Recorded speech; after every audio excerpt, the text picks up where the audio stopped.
Hi. Didn't think I would be showcasing this guy again. This is what was my crown jewel, my prototype collection. And if you're seeing this, well, it's about to be a crown jewel of someone else's prototype collection because I am selling this guy. And I'm doing this video so I can properly showcase this guy and talk about him. This is the Pan Asian Creations animated Scarecrow. This was intended for the 2018 Spirit Halloween season and was meant to replace Double Trouble. This is what they originally were meant to be. And Spirit went with Double Trouble instead of this guy. So he has the same exact mechanism as Double Trouble. And I don't know, I kind of like this guy more. I got this guy off of eBay years ago. It's probably why some of you might recognize him. And I got him for about $150, $200, somewhere around there. Around where he would have probably retailed for at Spirit, which I think was a really good deal because this prototype is worth way more than that. And I'll really get into that in a minute. But this is a very unique piece. This sculpt, you will never see it again. It is a one-off sculpt, Pan Nation did for Spirit. It's got a little history behind the sculpt, some of the costuming pieces. It is tagged. It still has the Pan Asian tagging on it. As you can see right here. Pan Asian, Victor Spencer. Item number, description. This is the year that they made it. This says this is a hand sample. And this is the Pan Asian logo. This is where the Spirit tag used to be. Spirit removed that when they auctioned him off. It had the MOQ cost, all the information about what this would have cost, the wholesale, and then the estimated retail, and then all that information. So they took that off, because Spirit doesn't want that information out in the open. So let's talk about the clothing first. The clothing is really high quality. This is a nice thick fabric. It has started to kind of, the threads started to kind of come out a little bit from age. This thing's fairly old for a prototype. It's a thick material. This is actually the exact same fabric print that was used on an alternate model of Sawing Sally, which is really cool. So it's pretty thick. It is kind of a, what do you call it? A button-up material. This is what probably would have felt like a button-up shirt material. The jeans, or the overalls, are a faux denim. And it's, again, pretty heavy. It's pretty heavy duty. It's really nice. It's really nicely done. The legs are not stuffed in any way, shape, or form. He's got various straw detailing throughout, his body. He's got straw in the pockets. Little pockets of straw coming out, all over him, even the legs. And then he's got little rips, and they glued bits of straw in, which again looks really nice. The head is probably the best part about him. So the head is a skull with burlap wrapped around it. And what they actually did is they took a skull and the skull sculpt they made, and they did wrap actual burlap patches around it. And I can tell because you can see, look really closely, you see the little fibers from the burlap. And they took twine, put it in there as well. You can see where they glued it down originally. This is all molded on now. They took twine. They even took buttons as well. As you can see, these are molded on as well. You can see the little folds in the burlap.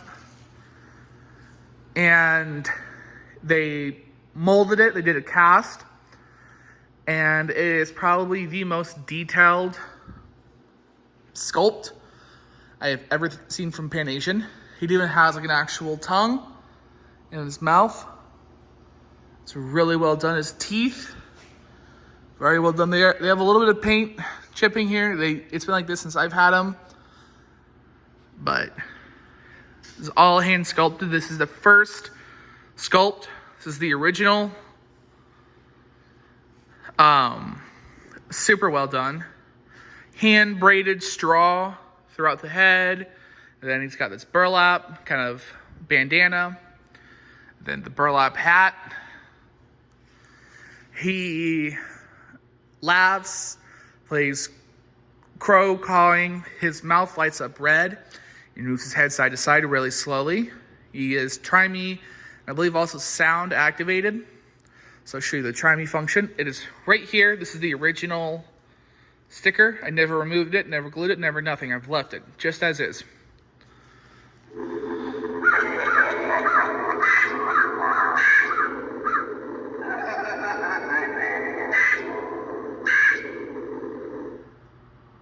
So his actual on mode, he's got a longer duration, which I'll show you that. So it does not have a slit because it's like an actual costume. So you'll have to kind of take the shirt and run it up. It's a little difficult to get to. See if I can get it. He did not have his original battery cover, by the way. He never came like that. It's probably the only issue he has. So it kind of shows full activation.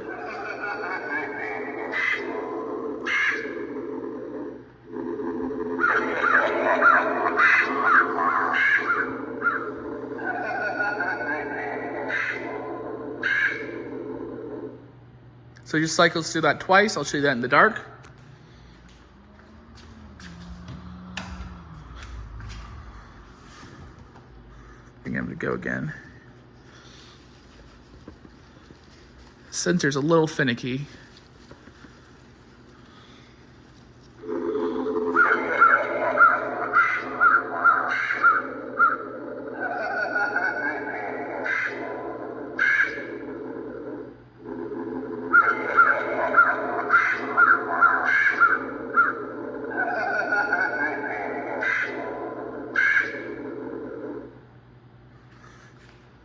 So,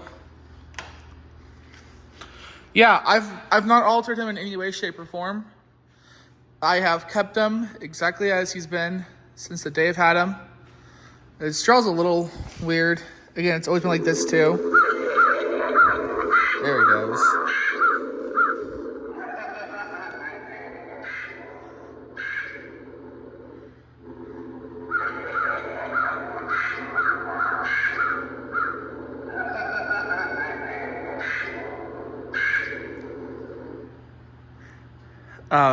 He's got a few quirks like the straw. They didn't sew it all the way in. They sewed only like a little part of it. I'm not sure why they did that, but I mean, I didn't glue it because I didn't want to alter it. I just kind of tucked it back in there in his pocket, and he's right as rain. He's got a Christmas tree stand. All the poles are original. One of them had a hairline crack in it. Someone from either Spirit or Pan Asian super glued it. The glue wore down over time. I put glue back over it, so it's still strong. He stands just fine though. But yeah, pretty simple build, but a phenomenal prop and a really cool piece of Spirit history. So yeah, I hope you guys enjoyed this. And I hope he goes to a fantastic, loving home. I have loved this thing since the moment I've had him. I just no longer have room for him. I have another big prototype that has taken his space. So now it's time for me to part with him and say goodbye and hope that he finds another loving home. So I will see you all on the next one. Bye, guys.